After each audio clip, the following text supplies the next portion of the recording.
Palestine, holy land for the faithful of three religions. Towns and panoramas whose names echo in the imagination and in the hearts of millions. Politically, Palestine was under British authority from July 1922 to May 1948. Arabs and Jews lived there side by side, not always in perfect harmony, until the moment Great Britain resigned its mandate from the League of Nations.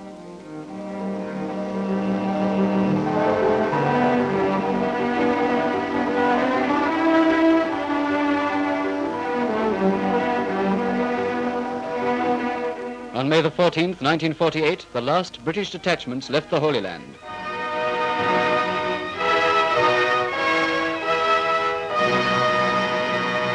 War broke out.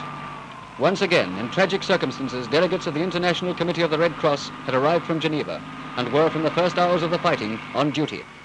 Hospitals were an immediate concern. Soon there were prisoners of war on both sides, exchanges of population. In Jerusalem, security zones were set up to shelter hundreds of non-combatants.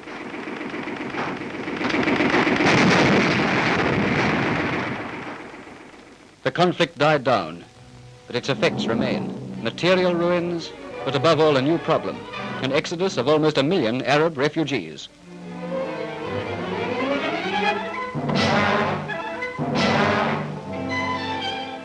Driven by the fighting from their homes and their lands, the refugees crowded into the ruins, using even the most precarious as shelter.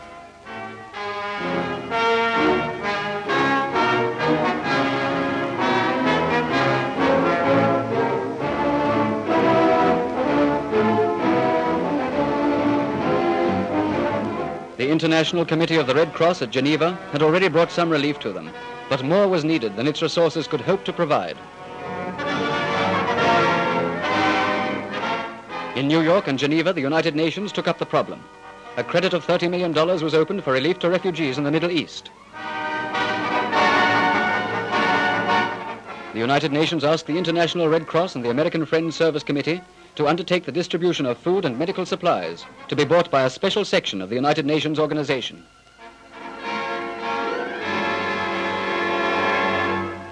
Refugees in the Lebanon, Syria, and Jordan were looked after by the League of Red Cross Societies. In Gaza, the Quakers took over. 450,000 refugees in Arab Palestine and Israel were cared for by the International Committee, which set up its commissariat at Beirut. It is here that the committee installed the main headquarters of its commissariat for aid to Palestine refugees, comprising almost 100 Swiss delegates, doctors and nurses, and an Arab staff of some 450. Beirut offers the best equipped port for landing foodstuffs from overseas.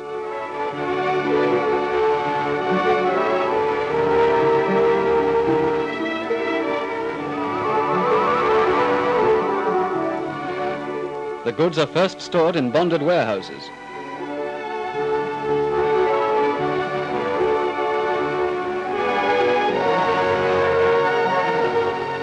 From Beirut, they soon go out.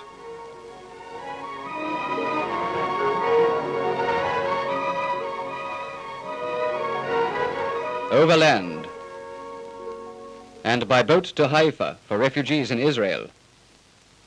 The committee's road transport carried them to Arab Palestine, crossing the Syrian desert as far as the frontier traced by the Jordan. And from there they travel to the central depots which feed the 6 principal regions: Nablus, Ramallah, Jericho, Jerusalem, Bethlehem, and Hebron. Starting right at the beginning, many difficulties had to be overcome before 450,000 people had their food assured by these columns of trucks, which in 16 months were to distribute 75,000 tons of foodstuffs.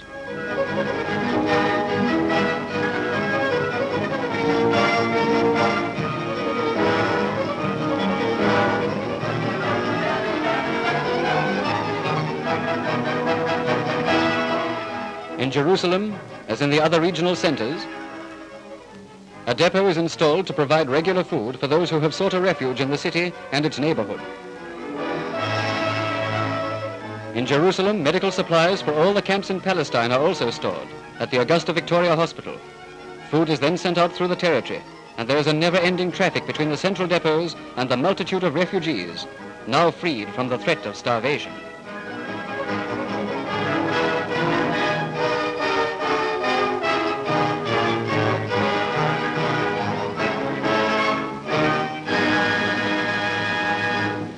refugees sleeping in the open, shelter had to be improvised.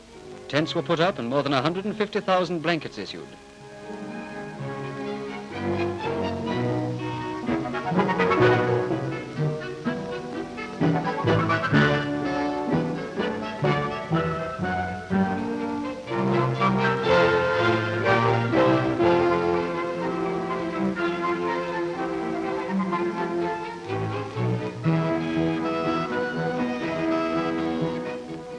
The menace of epidemics is always present.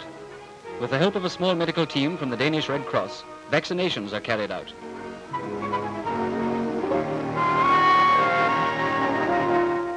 Hospitals are set up at Hebron and Bethany. In Jerusalem, the Augusta Victoria Hospital, with 350 beds, includes an operating theater and laboratories. One of these is used for the preparation of vaccines and will remain a lasting memorial to the committee's work in the Holy Land.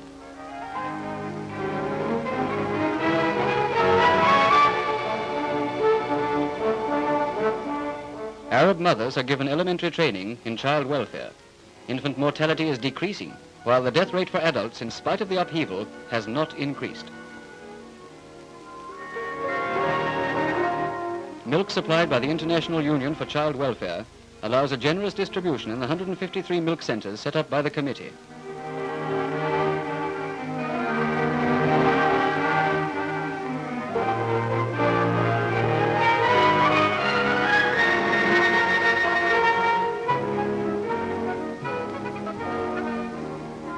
Old people and children come first.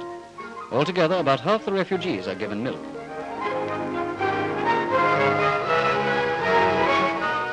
Their cards verify that they are refugees.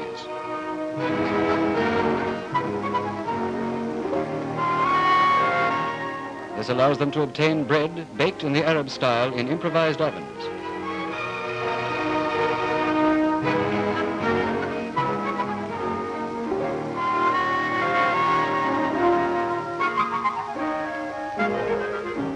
In each of the distribution centers, refugees come regularly for their rations. The food is made up of rice, oil, fats, and dried vegetables and flour, providing about 1,300 calories daily. It isn't much, but it's enough to live on, and it at least keeps the body in good health.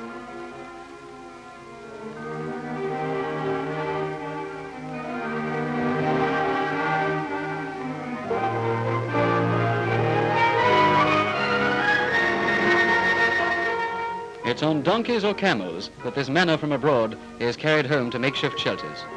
And the tragedy of nearly 500,000 homeless is lightened through this effort of the International Red Cross and the countries that have contributed.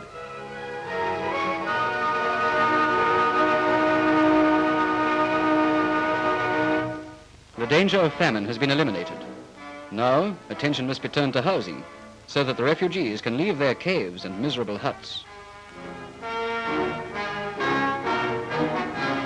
A census is taken.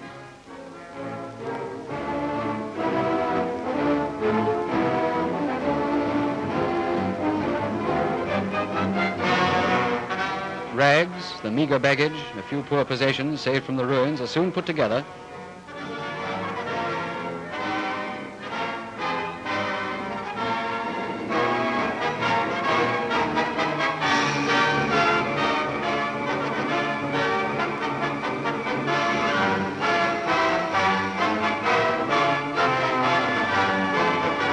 They start out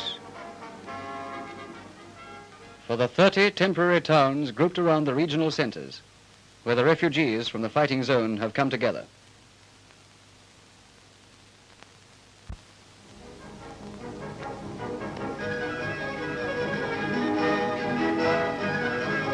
The camp is put up.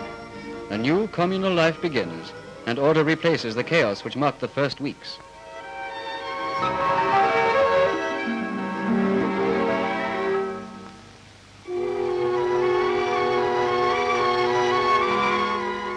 The first worry of the delegates is to take measures against epidemics. Tents and sleeping places are disinfected, without forgetting the refugees themselves, who submit with good humor to this new form of beauty treatment.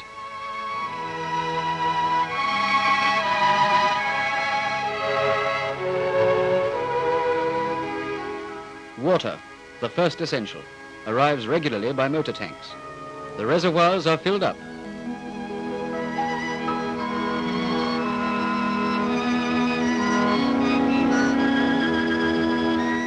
And the household work can be done. Bit by bit, life revives. Small gardens are dug out.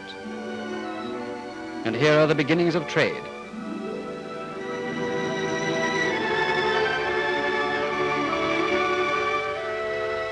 Their days of leisure ended, children find their way to school.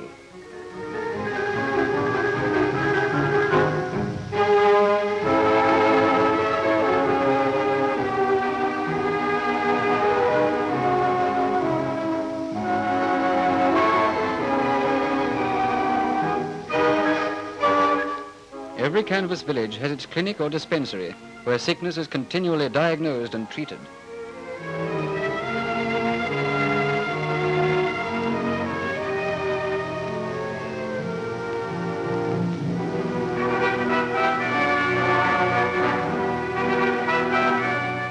If there's an urgent case, the patient is brought by Red Cross ambulance to one of the hospitals. Here, Swiss doctors and nurses, after much effort, succeeded in getting everything into order, and the most delicate operations were made possible.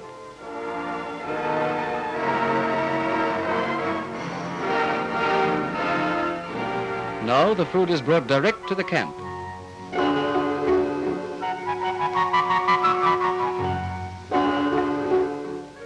Each family can make its own bread in the primitive way on an open fire fed stick by stick.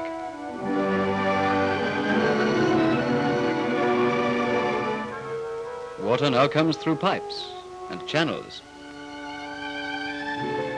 Less poetic, perhaps, than the classic jar.